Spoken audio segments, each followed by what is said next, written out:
आदाब, मैं हूं खुर्शीद रब्बानी। इस्तकबाल करता हूं आप सभी का आपके मसाइल में। आज हम बात करेंगे मरकजी हुकूमत क्या मजहब की बुनियाद पर कुछ लोगों के साथ, कुछ कम्युनिटी के साथ क्या भेदभाव कर रही है। ये ऐसी आवाज़ उठी है ओवैसी की तरफ से। ओवैसी का ये कहना है कि मरकजी हुकूमत जो है वो मजहब की बुनियाद पर कुछ लोगों के साथ, कुछ कम्युनिटीज़ के साथ वो भेदभाव कर रही है। क्या वाकई ऐसा है और क्या कोई हुकूमत ऐसा कर सकती है? चूंकि अगर हम मरकजी हुकूमत की बात करें तो बहुत सारी ऐसी स्कीम्स वो चला रही है, बहुत सारे ऐसे काम किए जा रहे हैं जो माइनॉरिटी कम्युनिटी के लिए है, उसके उत्थान के लिए, उसकी भलाई के लिए, उसकी तरक्की के लिए है। तो फिर ऐसी आवाज़ें क्यों उठती हैं? इन आवाज़ों का मतलब क्या है और ये सियासत इस तरह की क्यों होती है? चार खास मेहमान स्टूडियो मेरे साथ मौजूद हैं, इनका तारुफ मैं करा दूं। Rajiv Jaitley ji, spokes person BJP के, सर इस्तकबाल है आपका। इनके अलावा हमारे साथ हैं डॉक्टर जफर महमूद साहब, चेयरमैन हैं ज़कात फाउंडेशन ऑफ इंडिया के, आपका भी इस्तकबाल करते हैं। और इनके अलावा हमारे साथ हैं प्रेमा सिंह जी, स्पोक्स पर्सन हैं कांग्रेस की, आपका भी इस्तकबाल है। और इनके अलावा हमारे साथ हैं अमलेंदु उपाध्याय साहब, सीनियर जर्नलिस्ट हैं, आप सबका इस्तकबाल करते हैं साहब। और राजीव जेटली साहब, ये कुछ सवाल उठते रहते हैं हमेशा ही हुकूमतों के ऊपर, कुछ बातें होती रहती हैं और जो भी हुकूमत होती है उसके ऊपर सवाल उठना भी लाजमी है उसके कामकाज के ऊपर। वैसी ने अभी एक बात कही है कि जो रोहिंग्या का मसला उन्होंने उठाया था, लेकिन उन्होंने रोहिंग्या का नाम लेकर के पूरे ही हिंदुस्तान के मुस्लिम तबके के लिए एक आवाज़ उठाई और उन्होंने कहा कि जो अक़लियती तबका है उसके साथ भेदभाव कर रही है मरकज़ी हुकूमत, मोदी हुकूमत। तो क्या कमेंट है? क्या आप कहेंगे वाकई लग रहा है आपको भी उस तरह की कुछ चीज़ें हैं? हुकूमत क्या ऐसा कर सकती है? देखिए, मैं आपकी चर्चा की शुरुआत इस तरीके से करना चाहता हूं कि आज जिस तरीके का इल्ज़ाम जो आप रेफर कर रहे हैं जिस बात को, पहले भी सरकारें रही हैं और सरकारों ने धर्म के आधार पर बहुत क्लियरली संदेश दिया कि हम आपके धर्म के लोगों के साथ हैं। लेकिन वो संदेश नारों तक सीमित रहा, लेकिन असल में जो उनका हिडन एजेंडा था, उनका जो नारा था वो ये था कि भूखे को इतना भूखा रखो कि रोटी के अलावा ना सोच पाए, इतना भी मत रखो कि बगावत पर उतर आए। अब वो बगावत पर नहीं उतरने दिया, नहीं दिया उन्होंने। लेकिन असल का जो मुद्दा था, जो भी बात आप माइनॉरिटी को लेकर करते हैं तो वहाँ कहीं ना कहीं आपने देखा होगा पिछड़ापन, वो पिछड़ते ही चले गए। कौन सी नीतियाँ थी, कौन सी रणनीति थी, किस तरीके की राजनीति थी, इसके खुलासे होने बाकी हैं। लेकिन दूसरी तरफ जब आप बात करते हैं मौजूदा सरकार की, तो मौजूदा सरकार जिसने उनका टैलेंट पहचाना, उनकी ज़रूरत को पहचाना, उनकी ज़रूरत के हिसाब से अपनी योजनाएं बनाई, उनके मॉडर्नाइजेशन की तरफ अपने कदम उठाए। जब हम मॉडर्नाइजेशन की बात करते हैं तो फिर से एक चर्चा शुरू हो जाती है। वही चर्चा शुरू हो जाती है जब हम हक की बात करते हैं कि हक सबके बराबर होने चाहिए, चाहे वो पुरुष हों चाहे वो महिलाएं हों, तब भी चर्चा शुरू हो जाती है। हर बात को धर्म से जोड़ दिया जाता है और फिर ये कहा जाता है कि हमारे धर्म के लोगों के साथ नाइंसाफी हो रही है। क्या आपका धर्म केवल पुरुषों तक सीमित है? महिलाओं के ऊपर आपके धर्म के अधिकार नहीं आते हैं? क्या अगर महिलाओं को अधिकार देने की बात आती है तो भी चर्चा शुरू हो जाती है? तो मुद्दा यहाँ पर यह है कि हाँ, एक नारा था, भूखे को इतना भूखा रखो कि रोटी के अलावा ना सोच पाए, इतना भी मत रखो कि बगावत पर उतर आए। और पहली बार जब एक कदम बढ़ाया जा रहा है सरकार द्वारा कि उन बच्चों को, उन महिलाओं को, उन लोगों को बाहर निकालना है जिन लोगों को आप जिसे कहते हैं शायद कबूतर का दड़बा आप जिसे कहते हैं कि उसमें डालकर रखिए, वहीं दाना डालिए, उससे बाहर नहीं निकलने चाहिए। अगर वो उससे बाहर निकल गए तो जो पहली हुकूमतें थी, पहली सरकारें थी, उन्होंने महदूद कर रखा था एक कम्युनिटी के लोगों को कि वो उस सोच से बाहर नहीं निकल पाए। आप ये बोल रहे हैं? बिल्कुल, उनको बाहर निकलने ही नहीं दिया गया, उनको डरा के रखा गया, उनको दड़बे में रखा गया, दाना उसी में डाल दिया गया कि अगर आप बाहर निकलेंगे तो आप उड़ना सीख जाएंगे, और अगर आप उड़ना सीखेंगे तो आपकी जो मेंटल मैच्योरिटी है वो बाहर निकलेगी, आप देश के बारे में सोचेंगे, आप लोगों से मिलेंगे और लोगों से मिलेंगे तो आपका खौफ खत्म होगा। ये खौफ मेंटेन रखना ये पॉलिसी रही है इस देश की। इस देश में जो भी सरकारें रही हैं उस खौफ को हटाने की बहुत सख्त जरूरत है, और उस खौफ को हटता हुआ देखते हुए तथाकथित लीडर उन्हें वापस उस खौफ में रखना चाहते हैं। बहुत सारे लोग कहते हैं कि अभी भी एक तबका, अभी भी एक कम्युनिटी जो है वो खौफ के साए में है, चूंकि उनके साथ, उनके लोगों के साथ ऐसी घटनाएं कुछ ना कुछ घटती रहती है। बहरहाल इस मसले पर भी हम आएंगे।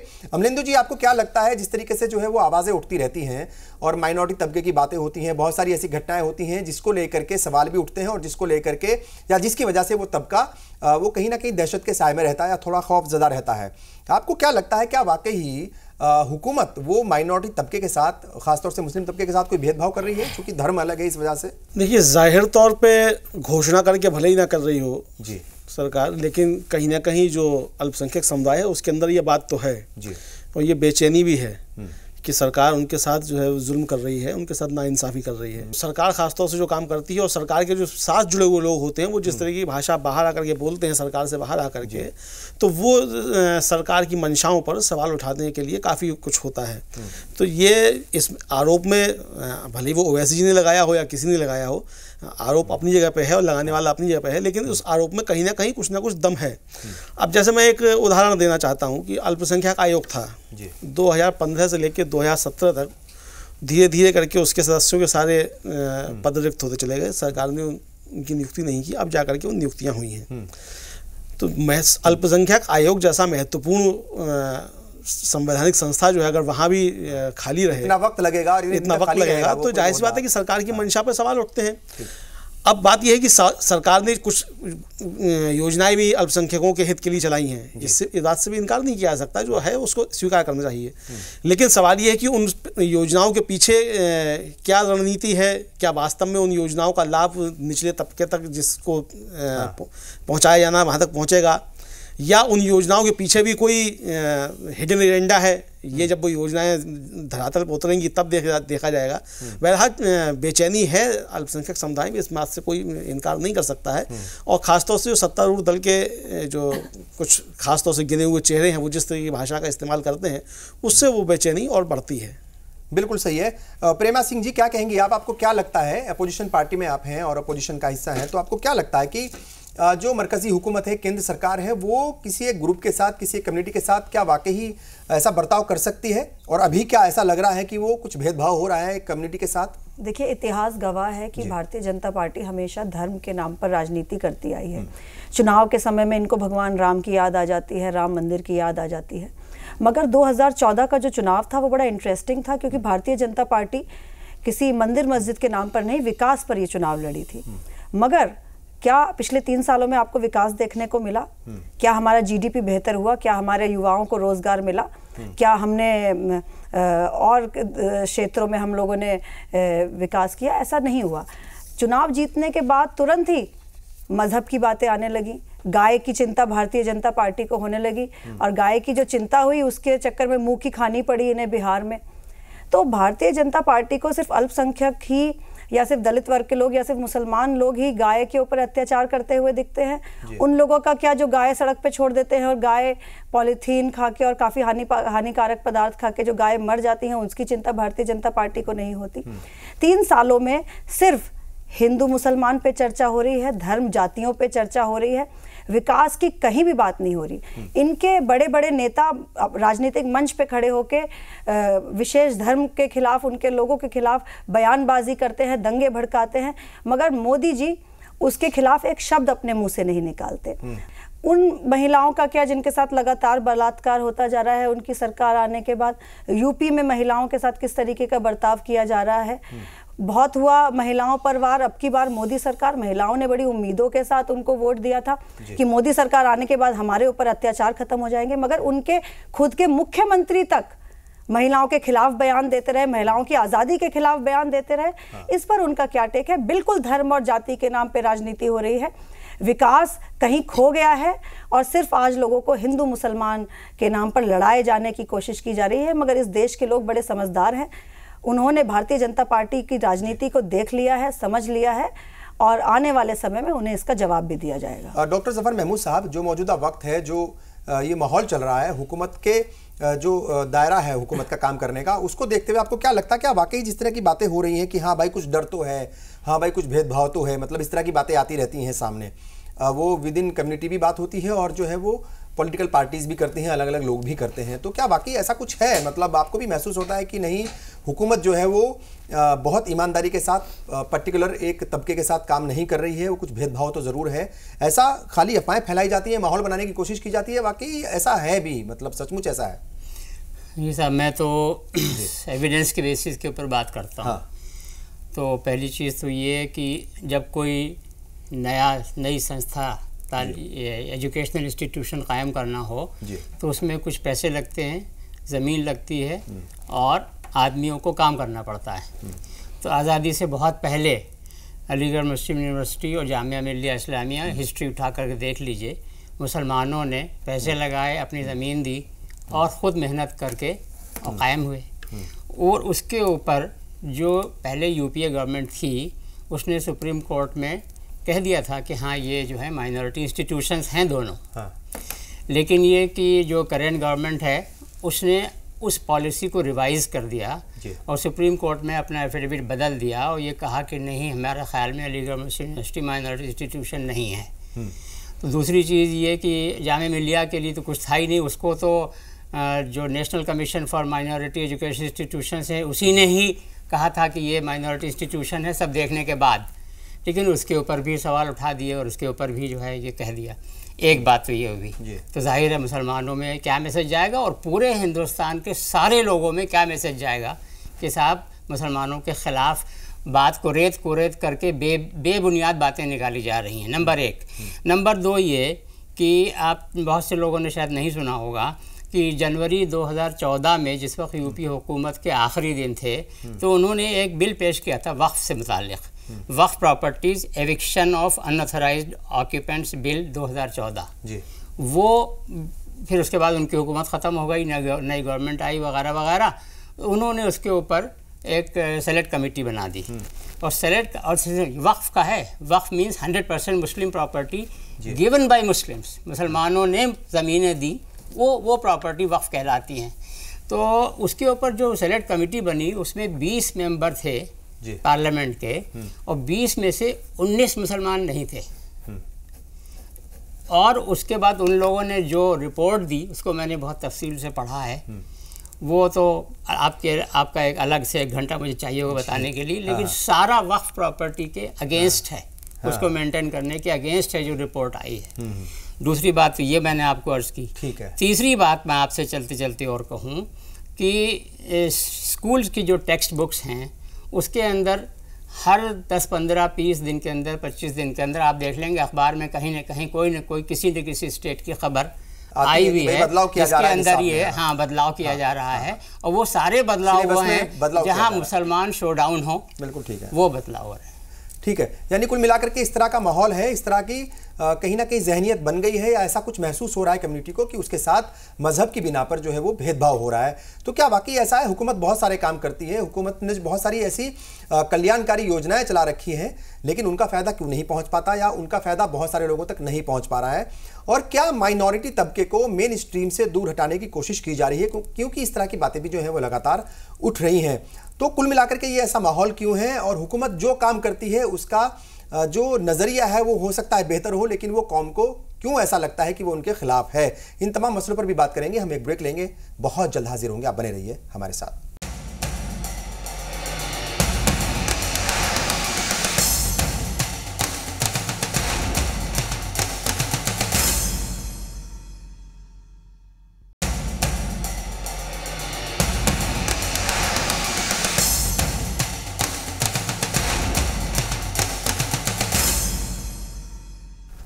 ब्रेक के बाद एक बार फिर आप सभी का इस्तकबाल। आप देख रहे हैं आपके मसाइल। बात हो रही है मजहब की बुनियाद पर। क्या मरकजी हुकूमत कुछ भेदभाव करती है, लोगों के साथ जो है अलग अलग रवैया अख्तियार करती है? क्या कुछ ऐसा है? बहुत सारी स्कीम्स तो चला रही है मरकजी हुकूमत, लेकिन उसका फ़ायदा बहुत सारे लोगों तक क्यों नहीं पहुंच पा रहा है? वो स्कीमें उस लेवल पर कामयाब क्यों नहीं हो पा रही हैं? और सवाल ये भी है कि क्या जो मेन स्ट्रीम है उससे दूर करने की कोशिश है? कुछ इस तरह की बातें भी सामने आती हैं। और आपको क्या लगता है साहब, अमलेंदु साहब, जो जिस तरह की बातें हो रही है, देखिए बहुत सारी स्कीमें चला रही हैं, टॉयलेट, टिफ़िन और टीचर, ये जो है मदरसों के लिए और स्कूलों के लिए भी एक मरकज़ी हुकूमत की एक स्कीम है। बेगम हज़रत महल नेशनल स्कॉलरशिप है वो चलाई जा रही है। और इसके अलावा बहुत सारी ऐसी स्कीमें हैं मोदी सरकार की जो चला रही है। नई मंजिल है, सीखो और कमाओ, नई रोशनी, उस्ताद, इस तरह की बहुत सारी स्कीम्स हैं जो माइनॉरिटी कम्युनिटी के लिए चलाई जा रही हैं, वो तमाम लोगों के लिए चलाई जा रही हैं। तो फिर जब ये स्कीमें चला रही है सरकार, अच्छी नीयत के साथ चला रही है, तो फिर सवाल क्यों उठाए जाते हैं?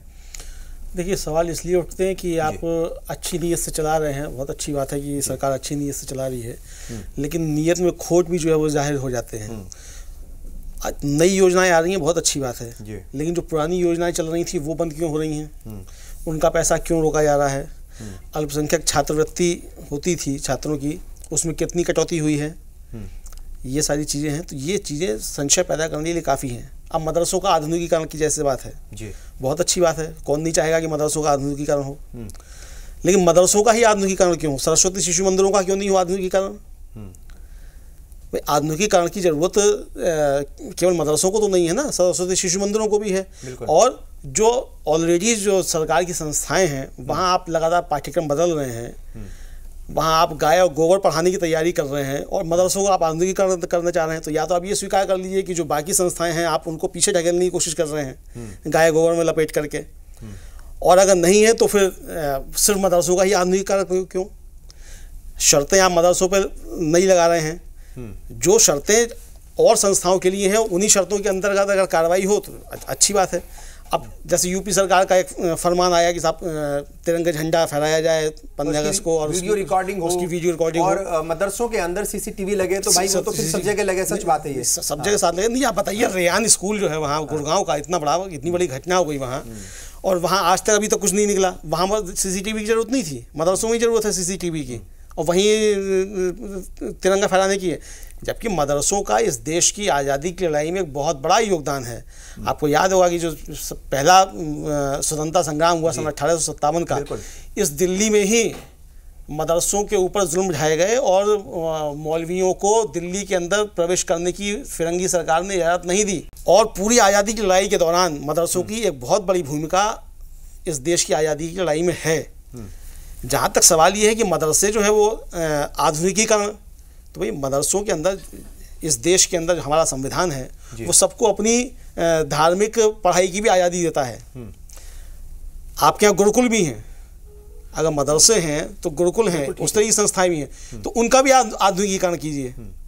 संस्कृत विश्वविद्यालय हैं, संस्कृत विद्यालय हैं, उनके भी आधुनिकीकरण होने चाहिए, तो उनकी चर्चा तो नहीं होती। दूसरी बात, केवल मदरसों की बात नहीं है, अल्पसंख्यक कैरेक्टर की संस्थाएं जो है, सिखों की संस्थाएं हैं, क्रिश्चियंस की संस्थाएं हैं, उनके साथ भी भेदभाव कहीं ना कहीं दिखाई पड़ता है, और अल्पसंख्यकों के अंदर भी भेदभाव करने की कोशिश होती है, वो सामने आती है।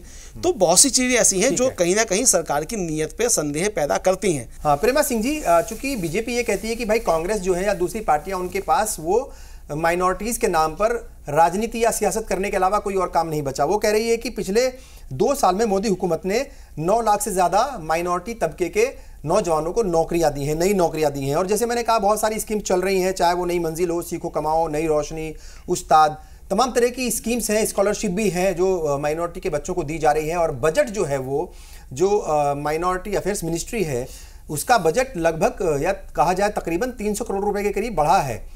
तो बजट भी बढ़ा दिया है हुकूमत ने, तमाम तरह के काम किए हैं। उसके बाद भी अगर आप लोग इल्ज़ाम लगाते हो तो फिर इनकी बात भी सही है कि सिर्फ सियासत आप लोग करते हो माइनॉरिटी के नाम पर, कुछ और नहीं है। देखिए, अगर आप कह रहे हैं कि बजट बड़ा है और बड़ी योजनाएं चल रही हैं तो शायद आप ठीक कह रहे होंगे, मगर इन योजनाओं का और इस बजट जो बड़ा है 300 करोड़ का, इसमें से कितना खर्च हुआ है और कितना फ़ायदा अल्पसंख्यकों को मिला है, उसमें उसकी गहराई तक जाने की ज़रूरत है। क्या वाकई आज जो माइनॉरिटी तबका है, जो अल्पसंख्यक हैं, जो इस्लाम धर्म के हमारे भाई हैं, क्या वाकई उन तक ये फ़ायदा पहुंच रहा है? इसकी जांच करने की ज़रूरत है, इसका सर्वे करने की ज़रूरत है। जितना मैं देख पा रही हूँ, जहाँ तक मैं समझ पा रही हूँ, मुझे नहीं लगता कि किसी को भी इन योजनाओं का या इस बजट बढ़ने का कोई भी फायदा मिल रहा है। मुसलमान, सिख, ईसाई, हिंदू सब इस देश का हिस्सा हैं। कोई भी सरकार हो वो किसी एक धर्म को लेके इस देश को नहीं चला सकती। ये सेक्युलर देश रहा है और एक आम आदमी को किसी भी धर्म से कोई परेशानी नहीं है। भारतीय जनता पार्टी, बड़े अफसोस की बात है कि धर्म की राजनीति करके लोगों को बांटने की कोशिश करी। और आप खुद देखिए, कभी भी जब दूसरी सरकारें रहती हैं, मैं सिर्फ कांग्रेस की बात ही नहीं कर रही हूँ, और भी सरकारें रही हैं, कभी भी इस तरह की बातें हाईलाइट नहीं होती, इन मुद्दों पर कभी भी इतनी चर्चा नहीं की जाती जितनी भारतीय जनता पार्टी के समय में हो रही है। और जिस तरीके के हालात यूपी में हैं, बाकी भाजपा शासित राज्यों में हैं, वो बड़ी ही चिंता का विषय है। देश परेशान है, देश की जनता परेशान है, देश के हिंदू परेशान है।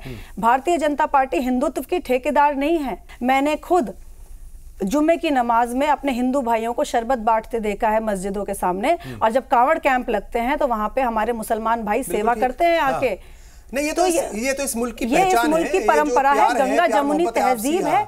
भारतीय जनता पार्टी जिन मुद्दों पर राजनीति कर रही है वो उनके खुद के लिए भी ठीक नहीं है। जफर साहब, चूंकि आपने जो है वो तालीमी इदारों का जिक्र किया था, तालीमी इदारों को जब टारगेट किया जाता है, चाहे वो AMU हो, चाहे वो जामिया हो, उनका जो माइनॉरिटी कैरेक्टर है उसको लेकर के मरकजी हुकूमत हल्फनामा देती है। तो ये एक जो है एक पैमाना हो गया हुकूमत के कामकाज के जो है उसको नापने का या उसके तौर तरीके को देखने का। लेकिन जैसे मैंने कहा कि बहुत सारी स्कीम चला रही हैं, माइनॉरिटी अफेयर्स मिनिस्ट्री का 300 करोड़ से ज़्यादा का बजट बढ़ा है, 395 करोड़ रुपया जो है वो उसका बजट बढ़ा दिया गया है पहले के मुकाबले, और बहुत सारी स्कीमें हैं जो चलाई जा रही हैं, बहुत सारा काम जो है वो मिनिस्ट्री कर रही है। और प्राइम मिनिस्टर लगातार अलग अलग बयानों में वो कहते हैं कि भाई प्यार मोहब्बत से रहो और सबका साथ सबका विकास, और माइनॉरिटी के बच्चों के हाथों में, मुसलमानों के बच्चों के हाथों में खास तौर से वो एक हाथ में कंप्यूटर एक हाथ में कुरान देखना चाहते हैं। तो जब वो ऐसी बातें कर रही हैं, इस तरह की योजनाएं चला रहे हैं, स्कीम्स वो अच्छी चला रहे हैं, उनकी मिनिस्ट्री कहती है कि वो अच्छा काम कर रहे हैं, तो फिर वो जो है वो जो दायरा है सोचने का, हुकूमत के कामकाज करने के जो तौर तरीके हैं उसको देखने का जो नज़रिया है वो क्यों बदल जाता है? फिर जब हिंदू मजहब का छोटा कोई त्यौहार होता है तो 10, 20, 30 दफ़ा साल के अंदर हमारे प्रधानमंत्री जी उसकी मुबारकबाद देते हैं। और शुरू के 2-3 साल तक तो उन्होंने ईद बकरीद की भी नहीं दी। नहीं, अब की से पहली बार जब उन्होंने देखा कि दुनिया के तमाम प्रधानमंत्री ये कर रहे हैं तो बहरहाल अब की से पहली बार हुआ। Let me finish. तो दूसरी बात ये कि हमारे जो अभी प्रेसिडेंट साहब जिनका टर्म ख़त्म हो गया, मुखर्जी साहब, उन्होंने इसी साल जो रमज़ान ख़त्म हुए हैं उसमें प्रेसिडेंट हाउस में इफ्तार रखा था। तो उस इफ्तार में प्रधानमंत्री तो खैर थे नहीं, चलो कोई बात नहीं है, लेकिन सेंट्रल गवर्नमेंट का एक बंदा भी वहाँ नहीं पहुँचा, एक भी, प्रैक्टिकली बॉयकॉटेड। तीसरी बात ये कि महाराष्ट्र में भी बीजेपी की गवर्नमेंट है, वहाँ की जो वो है बृहद मुंबई म्यूनिसिपल कॉरपोरेशन है MBCC, उसने एक वहाँ भी नहीं की है, वहाँ पर उन्होंने एक ऑर्डर जारी किया कि जितने 1200 स्कूल हैं सब में सूर्य नमस्कार कंपलसरी है। जबकि सूर्य नमस्कार जो है वो सारी वेबसाइट्स मैंने देख ली, जो करंट हिंदुत्व के लीडर्स हैं, हिंदुत्व नहीं, हिंदू धर्म के जो समाज के लीडर्स हैं, जो आप बड़े बड़े नाम श्री रविशंकर, किसी की भी वेबसाइट देख लीजिए, हर एक में ये लिखा हुआ है कि ये पूजा है सूरज की। जाहिर है सूरज की पूजा करना जो है इस्लाम में मना है, क्योंकि इस्लाम में ये कहा जाता है कि सूरज जो है वो खुद खुदा ने पैदा किया है, तो खुदा की पूजा है। 9 लाख जो वो कह रहे हैं, वो कह रहे हैं माइनॉरिटीज़, वो होगा, हम मान भी लेते हैं माइनॉरिटीज़ का 9 लाख जॉब, लेकिन माइनॉरिटीज़ में परसेंटेज जो है with in the minorities 73% Muslims हैं और बाकी सब माइनॉरिटीज़ बाकी सब में आती हैं। लेकिन अगर आप देखेंगे जॉब एलोकेशन तो ज़्यादातर तो आपको मुस्लिम्स में 0 मिलेगा, वरना 1-2%, 3% कहीं कुछ मिलेगा तो मिलेगा। और आगे सुनिए, आप कह रहे हैं कि मदरसा मॉडर्नाइजेशन की स्कीम के बारे में भी बात हो रही थी, उधर से वो साहब भी कह रहे थे। तो मदरसा मॉडर्नाइजेशन स्कीम तो 1996 से चल रही है जी। तो और आज तक हर जितनी हुकूमतें बदली सब लोग उसको चलाते चले आ रहे हैं, उसमें कोई ऐसी खास बात नहीं, अच्छी चीज़ है और वो अभी भी चलती चली आ रही है। लेकिन असली चीज़ ये है कि ये जो योगी हुकूमत ने ये कहा कि मदरसों को नेगेटिवली मैसेज भेजना कि मदरसों के ही खिलाफ कार्रवाई सारी होनी है, उन्हीं के देशभक्ति के ऊपर डाउट शुबा पैदा करना है, ये बात बिल्कुल गलत है। आप ये कह रहे हैं कि भाई जो काम है वो अपनी जगह है, काम अपनी जगह है, लेकिन अगर प्राइम मिनिस्टर वो अगर इफ्तार पार्टी में नहीं जाते या उनके मिनिस्टर्स नहीं जाते तो सवाल नहीं, काम भी नहीं है। That's what I am challenging. मैं कह रहा हूँ काम भी नहीं है। जो ये आप ये बता रहे हैं ना कि साहब 9 लाख जो है माइनॉरिटी के लोगों को वो दिया, मैं तो कह रहा हूँ कि आप गवर्नमेंट से कहिए वाइट पेपर निकाले कि इस 9 लाख में से कितने मुसलमान हैं, कितने सिख हैं, कितने ईसाई हैं, तो पता चल जाएगा। उसके बाद अगर हम कहते हैं, अगर वो कहते हैं नहीं 73% मुसलमान हैं, हम ताली बजाएंगे। जो स्कीम्स चलाई जा रही है साहब, उनका फायदा तो माइनॉरिटी के लोगों को ही पहुँच रहा है, और अगर वो फायदा नहीं उठा पा रहे हैं तो उसमें जो जिम्मेदार हैं कम्युनिटी के लोग, तो उनकी भी कहीं ना कहीं जिम्मेदारी ज़रूर बनती होगी। देखिए, ये अगर आप मुझे से पूछ रहे हैं तो वो तो मैं आपको बात बता चुका शुरू में ही कि पूरी माइनॉरिटी अफेयर्स का जो टोटल बजट है वो मुसलमानों के जो ज़रूरत के मुकाबले में 0.001% भी नहीं है। माइनॉरिटीज़ की ज़रूरत के बारे में भी 0.001% भी नहीं है। लिहाजा उसकी तो आप कोई बात ही मर की स्कीम पे ला रहे हैं, वो तो सारी खाली जो है एक लीपापोती करने की बात है, चाहे वो बीजेपी हुकूमत हो चाहे कांग्रेस गवर्नमेंट हो। राजीव जी, हुकूमत तो काम करना चाहती है और जैसे स्कीमें वो चला रही है या बजट बढ़ा रही है, नौकरियां दे रही है, लगता भी है कि वो काम करना चाहती है और काम कर रही है, लेकिन दादरी या पहलू खां या दूसरे ऐसे वाकयात हो जाते हैं, या प्राइम मिनिस्टर ट्वीट नहीं करते, मुबारकबाद नहीं देते ईद और मतलब जो है दूसरे जो त्यौहार होते हैं माइनॉरिटी कम्युनिटी के, मुसलमानों के, या उनके लोग जो है वो रोज़ा इफ्तार पार्टियों में नहीं जाते, तो वो उसको नुकसान पहुंचा देते हैं। जो उनका काम करने का तौर तरीका है वो तो ठीक है, लेकिन जब इस तरह की चीज़ें होती हैं, ये जो घटनाएं होती हैं, ये कहीं ना कहीं नुकसान पहुंचाती है पार्टी को भी और हुकूमत की इमेज को भी। ये सड़क जो बनती है इस देश में वो मुसलमानों के लिए अलग बनती है, हिंदुओं के लिए अलग बनती है, उस पर मुसलमान नहीं चलता है। जो 3 किलोमीटर बनती थी 21 किलोमीटर पर हम लेके आए। जो बिजली बनती है वो मुसलमानों के लिए नहीं बनती है, वो हिंदुओं के लिए बनती है। मतलब मुसलमानों को वो बिजली नहीं मिलती है, वो संसाधनों पर इनका अधिकार नहीं है। अगर आप बात करते हैं पानी की, क्या पानी मुसलमान नहीं पीता इस देश का या हिंदू नहीं पीता इस देश का? किस तरीके की चर्चा कर रहे हैं आप ऐसी बात कर रहे हैं जैसे आपने अलग देश बना लिया हुआ। आप ये नहीं कह रहे, पूरी चर्चा के अंदर एक बार भी डिस्कशन नहीं हुई कि इस देश के बारे में सोचें। बार बार बात हो रही है हमारे बारे में सोचें। अगर मैं आपकी भी बात कहता हूं तो आप भी तो अपने ही वर्जन कैसे निकल के आ रहे हैं? सर एक बात सुनिए ना, माइनॉरिटी मिनिस्ट्री जो है, माइनॉरिटी मिनिस्ट्री नहीं, वो ठीक है, ठीक है राजीव जी, लेकिन बात तो ये है ना साहब की माइनॉरिटी मिनिस्ट्री तो आपकी हुकूमत ने बना रखी है। बात कह रहा हूं, तो अगर वो अलग नहीं समझते तो मिनिस्ट्री क्यों बनाते हैं? मैं इसीलिए कह रहा हूं, तो अलग अलग तो समझा हुआ है ना। मैं देश की बात कह रहा हूं, देखो कितनी अजीब सी बात कही इन्होंने। कहा मुसलमानों ने अपनी जमीन दी, मुसलमानों ने अपना पैसा लगाया। अरे भाई मुसलमान क्या सऊदी अरेबिया से जमीन लेकर आए थे? क्यों दे दी? अरे कहीं और से लेकर आए थे क्या? वो इसी देश की जमीन थी, इसी देश का पैसा था, इसी देश के लोग थे। अगर आपको लगता है कि आपने जमीन दी और कहीं से उसको फंडिड हुई है वो जमीन, तब तो आप बोलिए। चर्चा की शुरुआत जब करी तो मैंने ये बात रखी, मैंने कहा आपसे दड़बे के ऊपर दाना डाल के दड़बे को बंद करके उनको डरा के रखने की पॉलिसी जिसे कहा जाता था वो 70 सालों तक चली है।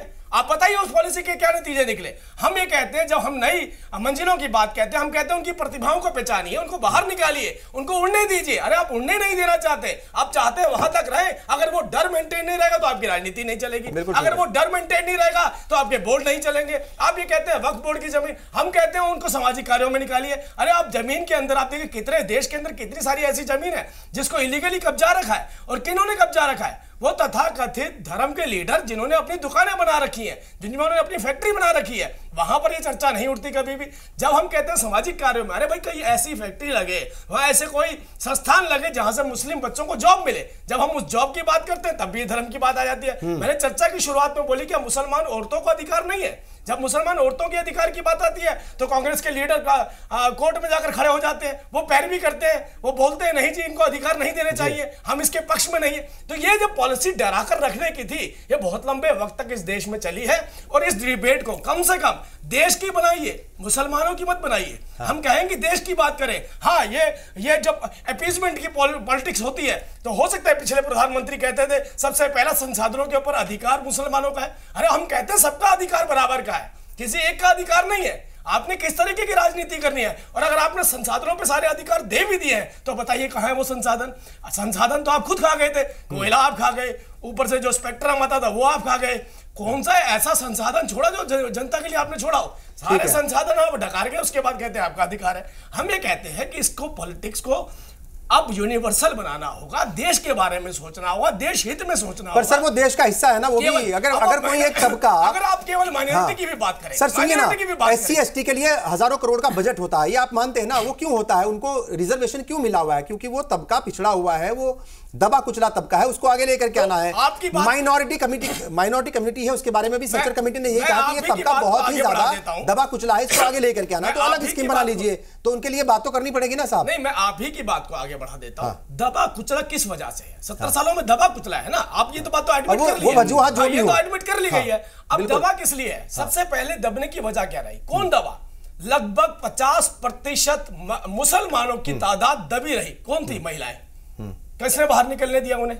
और उसके बाद अगर आप कहते हैं दबा कुचला, तो उसका युवा जिसको डरा कर रखा गया, उसे छोटी छोटी गलियों में बंद किया गया, उसे बाहर नहीं निकलने दिया, उसको डर के साए में रखा। अरे भाई बाहर निकलेंगे तो पता नहीं आपके साथ क्या हो जाएगा। उनका पिंजरा तब खोलते हैं। वो डर तो ना आज भी सता रहा है साहब, आज भी सता रहा है। वो ट्रेन में डर आज बढ़ा है, वो डर बढ़ा है, मर्डर कर दिया। वो डर बढ़ा नहीं है, वो हकीकत में सामने आने लगा है कि आप जाइए, वोट दीजिए, अपने डर को दूर कीजिए, वापस उसी पिंजरे में आ जाइए। नहीं, वो डर हकीकत बनने लगा है। इस देश के हर व्यक्ति को, हर महिला को, हर पुरुष को वो अधिकार मिलने चाहिए जिसके जो इस देश के संसाधन है। अब संसाधनों की बात आती है, फिर कहते हैं महिला, ये कहते हैं मुसलमान, हम कहते हैं मेरे भाई हम भी वहीं चलते हैं जहां आप चलते हो। आप भी उसी सड़क का फायदा उठाते हो, आप भी वही बिजली लेते हो, आप भी वही पानी लेते हो। उसके बाद देश को मत बांटिए कि हमारे अधिकार उससे अलग हुए जो आपके अधिकार बनते हैं या किसी और के अधिकार बनते हैं। हमें कहते हैं हमने सबका साथ सबका विकास की पॉलिसी लेकर चलना है, सबको आगे बढ़ाना है। और आप ये बढ़ाने के लिए आप नौकरी की बात करते हैं, हम सब रोजगार की बात करते हैं। हो सकता है कि अच्छा लगता होगा जब ममता जी बैन लगाती हैं एक धर्म विशेष के त्योहार के ऊपर दूसरे धर्म विशेष को खुश करने के लिए, तो इसे ही तो कहते हैं तुष्टिकरण। यही होती है अपीसमेंट की पॉलिटिक्स। अगर इससे आप संतुष्ट और सेटिस्फाई हैं, चलिए तो मुझे लगता है अपने आपने दो कैटेगरी में बांट। प्रोग्राम में वक्त हो गया। हम बिल्कुल ममता जी से भी संतुष्ट नहीं है। हम ममता जी से भी संतुष्ट नहीं है। बिल्कुल वो भी आपकी राजनीति को बढ़ावा दे रही है। ऐसी पॉलिटिक्स को ऐसी पॉलिटिक्स एक दूसरे को बढ़ावा देती है। बहरहाल आपके मसाइल में वक्त हो गया एक ब्रेक का। ब्रेक के बाद जब हाजिर होंगे तो जानने की कोशिश करेंगे जो माइनॉरिटी तबका है, कई बार जैसे हमने पहले भी कहा था कि अगर कुछ स्कीम्स चलाई जाती हैं तो उन स्कीम्स का फायदा क्यों नहीं पहुंचता। और दूसरी बात, एक बहुत अहम बात यह भी है कि सामाजिक मुद्दों को भी कई बार मजहबी रंग दे दिया जाता है। तो ऐसा क्यों होता है? वो सियासतदान भी करते हैं और अलग अलग लोग भी करते हैं। जो सामाजिक मुद्दे हैं उनको मजहबी रंग क्यों दिया जाता है, इससे नुकसान किसका होता है, इस पर भी बात होगी। आखिरी ब्रेक हम बहुत जल्द हाजिर होंगे, बने रहिए हमारे साथ।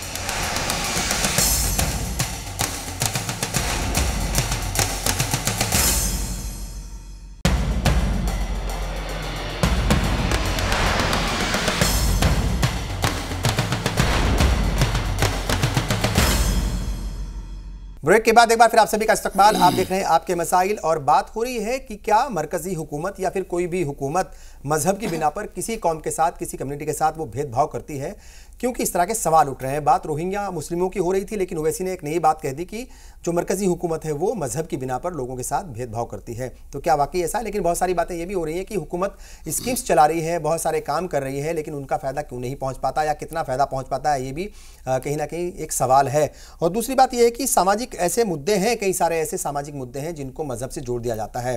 जफ़र साहब, आपको क्या लगता है कि जैसे वो ट्रिपल तलाक की बात बार बार कर रहे हैं, इशारा कर रहे हैं उधर, वो कह रहे हैं कि ये एक सामाजिक बुराई थी, इसको ख़त्म कर देना चाहिए था पहले ही कम्युनिटी को, लेकिन वो नहीं किया। अगर हुकूमत ने उसको ख़त्म कराया, हालांकि उसमें कोर्ट का बड़ा रोल है, लेकिन अगर हुकूमत ने हल्फनामा दिया और उसको जो है वो ख़त्म करा दिया, तो उसको क्यों धार्मिक या क्यों उसे मजहबी मुद्दा बनाया जाता है? अगर मदरसों के आधुनिकरण की या मदरसों के मॉडर्नाइजेशन की बात होती है तो उसको क्यों मजहब से जोड़ दिया जाता है? कुल मिलाकर के बात यह है कि अगर हुकूमत कोई काम करना चाहती है तो माइनॉरिटी कम्युनिटी और जो अपोजिशन पार्टियां हैं वो उसको मजहब से जोड़ देती हैं और वहीं से जो है वो तनाज़ा बढ़ने लगता है, वो मसला जो है वो वहीं से बढ़ जाता है। फिर देखिए, सामाजिक बुराइयां तो बहुत हैं। हाँ। सामाजिक बुराई ये भी है कि जो उपनयन की प्रथा है वो शेड्यूल कास्ट उसमें हिस्सा नहीं ले सकता, तो ये सामाजिक बुराई है बहुत बड़ी। उसकी वजह से जो है वो समाज का लीडर नहीं बन सकता, वो जो नए जनेब नहीं पहन सकता, वो वेदा नहीं पढ़ सकता, वगैरह वगैरह, है ना। लेकिन हमारे जो बहुत काबिल दोस्त हैं बीजेपी के जो साहब जेटली साहब हैं, उन्होंने मैंने जो इशू अब तक उठाए थे उसमें से एक का भी जवाब नहीं दिया। मैंने कहा था कि AMU और जामिया मिलिया के माइनॉरिटी कैरेक्टर क्यों ख़त्म करना चाह रहे हैं आप। मैंने ये कहा था कि साहब वक्फ बिल में की तब्दीली के लिए जो सेलेक्ट कमेटी बनी वो वक्फ सिर्फ मुसलमानों का है। अब भी कह रहा हूँ वक्फ की सारी प्रॉपर्टी लाखों, हुकूमत भी मानती है, उसमें कोई दिक्कत नहीं है। 5 लाख प्रॉपर्टीज वक्फ की हैं। वो सारी प्रॉपर्टीज हर एक मुसलमानों ने आज नहीं दी हैं, 200 साल पहले दी हैं। तो उसकी देख रेख के लिए जो है वक्फ एक्ट है, उसके लिए वक्फ बोर्ड है। उसी के सिलसिले में ये कानून नया एक बनना था और उसी को संभालने के लिए पार्लियामेंट के 20 मेंबरों में से सिर्फ एक मुसलमान मिला। ऐसा क्यों हुआ? तीसरी बात मैंने आपसे ये पूछा था कि सूर्य नमस्कार क्यों कंपलसरी किया गया, जबकि वो मैंने आपको उसके वो बता दिए फैक्ट्स। और अब मैं उसमें एक सवाल और CCTV क्यों लगाने की जो है वो बात कही जा रही है। मैं एक सवाल उसमें और भी जोड़ देता हूँ कि 2011 का जो वो है सेंसस जनगणना, उसके हिसाब से 14.2% 14.2% मुसलमान हैं हिंदुस्तान में। तो सेंट्रल काउंसिल ऑफ मिनिस्टर्स में 14.2% मुसलमान क्यों नहीं हैं? क्यों सिर्फ एक कैबिनेट मिनिस्टर, वो भी 3 साल के बाद उसको एलिवेट किया गया है, और सिर्फ एक मिनिस्टर ऑफ स्टेट है, जबकि 14% के हिसाब से इससे बहुत ज़्यादा फिगर बनती है। पर वहाँ रिजर्वेशन नहीं है ना साहब? नहीं, रिजर्वेशन नहीं है, यही तो है ना। इसके मतलब ये कि जहाँ रिजर्वेशन नहीं है, अगर शेड्यूल कास्ट के लिए रिजर्वेशन नहीं होता तो एक भी शेड्यूल कास्ट मिनिस्टर नहीं बनता। कहना है कि 7 टिकट दिए थे लोकसभा में, एक भी नहीं जिता पाए। शाहनवाज हुसैन भी इस बार हार गए, तो कम्युनिटी की भी कहीं ना कहीं जिम्मेदारी है ना। कम्युनिटी वोट देती नहीं और हिस्सा ज्यादा मांगती है। हार तो अरुण जेटली भी गए थे, उनको भी नहीं बनाना चाहिए था अगर हारने का जो है वो पैमाना था तो। हाँ तो उन्होंने दिया है ना, एमजे अकबर को बनाया है। वही तो कह रहा हूँ, देखिए एमजे अकबर को बनाया है, इनको बनाया है। ऐसा नहीं है, देखिए ऐसा नहीं है। अब जिसको आप बनाना चाहें बना करके 6 महीने के अंदर आप जो है वो ला सकते हैं उसको पार्लियामेंट के अंदर। ये सब वो सब तो देखिए, where there is will there is way. मानो तो भगवान, न मानो तो पत्थर। ये है बात असली। ठीक है, हाँ कुछ कहना चाह रहे हैं? देखो कुछ इसी तरीके की बातें 47 में हुआ। हाँ, जहाँ मैं ये कहूँ कि मुसलमानों का हक मारा जा रहा है, आप फौरन 47 पे चले जाते हैं। नहीं, मैं आपसे वही बात, जब मैं पूछूं कि अलीगढ़ यूनिवर्सिटी माइनर क्यों खत्म करने जा रहे हैं, फौरन 47। ओह, इसके मतलब जो बुनियादी हुकूक हैं, जो फंडामेंटल राइट्स हैं, वो अगर मुसलमानों के मांगे जाए तो जिना, और अगर जो है मुसलमानों के न मांगे जाए तो देश के बात हो रही है। देश की बात आ रही है, आप जवाब दीजिए ना, जब आपका जवाब नहीं है। मैं जवाब ही तो दे रहा हूं। नहीं, आप ये जवाब दीजिए कि एएमयू का माइनॉरिटी कैरेक्टर क्यों खत्म करना चाह रहे हैं? ये बताइए ना मुझे। जवाब दे रहा हूँ। इस देश का माइनॉरिटी सिख भी है, इस देश का माइनॉरिटी क्रिश्चियन भी है, इस देश की माइनॉरिटी और भी। They are overrepresented. मेरी बात तो सुनिए आप मेरे, वो सब ओवर रिप्रेजेंटेड है। Muslims are underrepresented. आपसे ये बताना चाहता हूँ, यही तो एक राजनीति है जो सेल्फ डिपेंडेंट है, जो अपना देश सेल्फ डिपेंडेंट नहीं है। सुन तो लीजिए मेरी बात, सेल्फ डिपेंडेंट नहीं है। शेड्यूल्ड कास्ट की डेफिनेशन में एक करके सुन लीजिए सर, एक करके बोल लीजिए ताकि जो है बात आ जाए सामने। हाँ, यही कह रहा था, जो अपने पैरों पर खड़े हैं और उस देश को अपना मानते हैं, वो जब भी कोई चर्चा करते हैं तो देश से शुरू करते हैं। अच्छा, मतलब मुसलमानों के बारे में बात ना करूं मैं, अगर करूंगा तो मैं देशद्रोही हूं। आपने चर्चा करी, आप अपना रिकॉर्डिंग देखिएगा, पूरी चर्चा के अंदर आपने एक बार भी देश का नाम नहीं लिया। देश की बात हो रही है, मुसलमान मुसलमान। इसके मतलब ये हम ये कहना, मुसलमान भी तो देश का हिस्सा है साहब। ये चर्चा मुसलमानों की है आज की, इसीलिए कह रहा हूं। मुसलमान देश के हिस्से हैं। एक मेरी बात सुन लीजिए, इसीलिए उनका हक मारा जा रहा है। कह रहा हूं, आप अगर सब रोजगार देना, युवाओं को आगे लेकर आना, मदरसों, आप तो एएमयू का माइनॉरिटी कैरेक्टर बताइए क्यों खत्म कर रहे हैं? मदरसों के कंप्यूटराइजेशन की बात आती है तो कुछ आंध्र प्रदेश के ऐसे मदरसे भी बीच में तेलंगाना के निकल करके आए, जैसी आपने बात करी उन्होंने भी बिल्कुल वैसी बात करी। हो सकता है, मैं तो बात कर रहा हूं एएमयू का माइनॉरिटी कैरेक्टर, आप वो बताइए क्यों खत्म कर रहे हैं? इस देश से ज्यादा कहीं और रखने की कोशिश करी। एएमयू का माइनॉरिटी कैरेक्टर बताओ आप। तो लीजिए एक बार, आप जामिया मिलिया और एएमयू का माइनॉरिटी कैरेक्टर, मैं इसलिए चुपचाप आपको सुन रहा था। मैं केवल ये कहना चाहता हूं, मैं तो बहुत आराम से प्यार से पूछ रहा हूं। मैं भी प्यार से ही बता रहा हूं आपको। उनका ये कहना है साहब, एएमयू और अलीगढ़, हाँ उनका ये कहना है फंड वहां से आता था। एएमयू और जामिया वाला जो इशू है उसके ऊपर क्या कहेंगे, वो इस पर भी वो बताइए ना। नहीं, मैं आपको यही बता रहा हूं, चाहे आपके पास जवाब नहीं है, मैं आपको बता रहा हूं, चाहे एजुकेशनल इंस्टीट्यूट हो, चाहे वो मदरसे हो, जब हम अपग्रेडेशन की बात कहते हैं तो अपग्रेडेशन से खौफ क्यों पैदा होता है, यही बात तो चर्चा हो रही है। उसमें कोई खौफ नहीं पैदा होता है, खौफ से छोड़ दीजिए आप, खौफ किसी को नहीं है। पैदा होता है अगर आप कहते हैं कि वो मदरसे में पढ़ने वाला बच्चा साइंटिस्ट बने, डॉक्टर बने, उसको अच्छी एजुकेशन मिले, केवल उसका मानसिकता एक बात तक सीमित क्यों रखनी चाहिए? बिल्कुल गलत, कोई नहीं कहता, कोई मुसलमान नहीं कहता ऐसा। इस देश से नहीं, इस देश से बाहर निकल के कहीं और जाती हो, लाहौल भेजिए साहब को आगे बढ़ा करके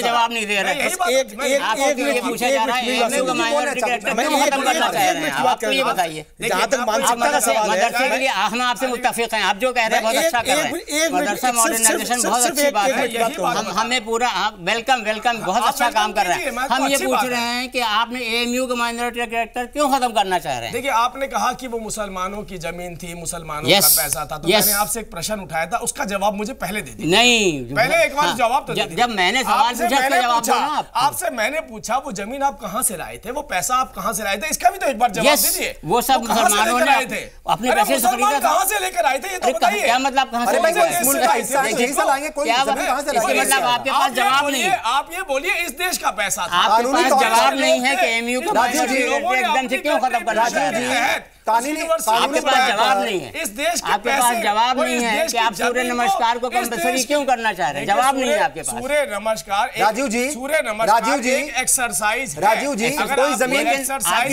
रविशंकर जफर साहब एक्सरसाइज नहीं, जफर साहब, राजीव जी, छतरी लेकर जफर साहब, राजीव जी, करने के लिए सूर्य को देखते ही क्यों हैं आप? अरे आप सूर्य अच्छा, लेकिन आप जरूर करेंगे। अरे जफर साहब, राजीव जी, देखिए, हम यहाँ आपस में एक सेकंड बहस करने की बजाय हम कुछ अच्छी बातें कर लें तो ज्यादा बेहतर होगा। और रही बात जमीन की, पैसों की, तो जमीन पर, पैसों पर मालिकाना हक होता है। वो मतलब कानूनी तौर पर मालिकाना हक है, वो कोई बाहर से नहीं लाता, ना हिंदू जमीन को बाहर से लाए हैं, ना मुसलमान जमीन को बाहर से लेकर के आए हैं। मालिकाना हक होता है कानूनी तौर पर। अगर कोई मालिकाना हक किसी का हक है तो वो उस पर जताएगा। और वो एक जो है वो आइन, जो कानून है, वो भी आपको इजाजत दे रहा है कि माइनॉरिटी कैरेक्टर हो सकता है। पिछली हुकूमत ने दिया था, लेकिन अब ये हुकूमत नहीं रखना चाह रही है, वो रीजन पूछना चाह रहे हैं। लेकिन जमीन कहां से आई, कहां नहीं है, ये सवाल नहीं है। सवाल ये है कि वो क्यों ऐसा किया जा रहा है। अगर माइनॉरिटी कम्युनिटी जो है वो तालीम के मैदान में आगे, एक तरफ तो आप कह रहे हैं मदरसों को आगे बढ़ाया जाए, मदरसों का मॉडर्नाइजेशन किया जाए, ऊपर से जो उनके खुद तालीमी इदारे हैं जिनको इस्टेब्लिश कौम ने किया है, भाई हर कम्युनिटी कहती है ना कि मेरी कम्युनिटी ने ये काम किया है, तो उस कम्युनिटी ने अगर कुछ डेवलप किया है, कुछ चीज़ों को करने की कोशिश की है, तो उसको रहने दीजिए वैसा ही।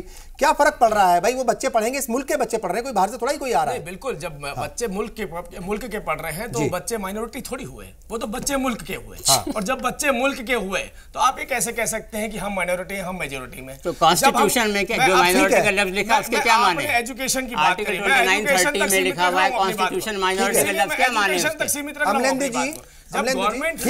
जब गवर्नमेंट फंड दिए जा रहे हैं तो सबके बराबर अधिकार वहां पर बनते हैं। और जब कोई इंस्टीट्यूशनल अपने दायरे से ऊपर चला जाता है, चाहे वो कोई भी एजुकेशनल इंस्टीट्यूट हो, आप दूसरा कोई कंपैरिजन निकालिए जहां पे आप ये कह सकते हैं कि उसको मेजॉरिटी का नाम दिया गवर्नमेंट में, वहां पे माइनॉरिटी को एडमिशन नहीं मिल सकता। ठीक है, कॉन्स्टिट्यूशन में लिखा है, आर्टिकल 2930 सभी को मिलता है। आज संविधान की अवहेलना कर रहे हैं कह करके। हम ये अवहेलना नहीं कर रहे हैं, आप कर रहे हैं कि जब उसका दायरा बढ़ जाता है। संविधान में आपको क्या लगता है? ठीक है, मैं वापस आ रहा हूं आप दोनों के पास। जफर साहब मैं दोनों के पास, ये गवर्नमेंट गारंटी देगी।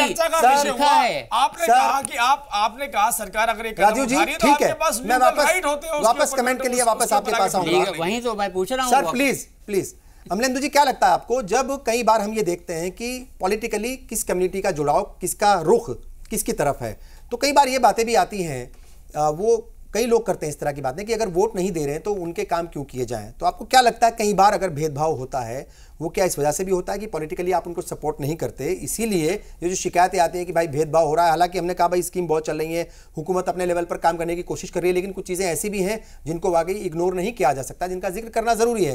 तो आपको लगता है कि जो पॉलिटिक्स है, जो वोट की पॉलिटिक्स है, वोट बैंक की, वो भी जो है इन चीज़ों को बहुत ज़्यादा मुतासिर करती है? नहीं, बिल्कुल करती है। देखिए, जैसे एक केंद्रीय मंत्री का भी पिछले दिनों बनाया आया था, हालांकि बाद में उन्होंने उसके लिए पलटे, उस बयान से माफ़ी भी मांगी कि, लेकिन वो बयान सरकार की मंशा जाहिर करने के लिए काफ़ी था जी। और सबसे बड़ी बात यह है कि असल में जो इस देश का सबसे बड़ा वर्ग, मतलब धार्मिक वर्ग है, जो बहुसंख्यक है हिंदू, वो भी पूरी तरीके से भारतीय जनता पार्टी के साथ नहीं है।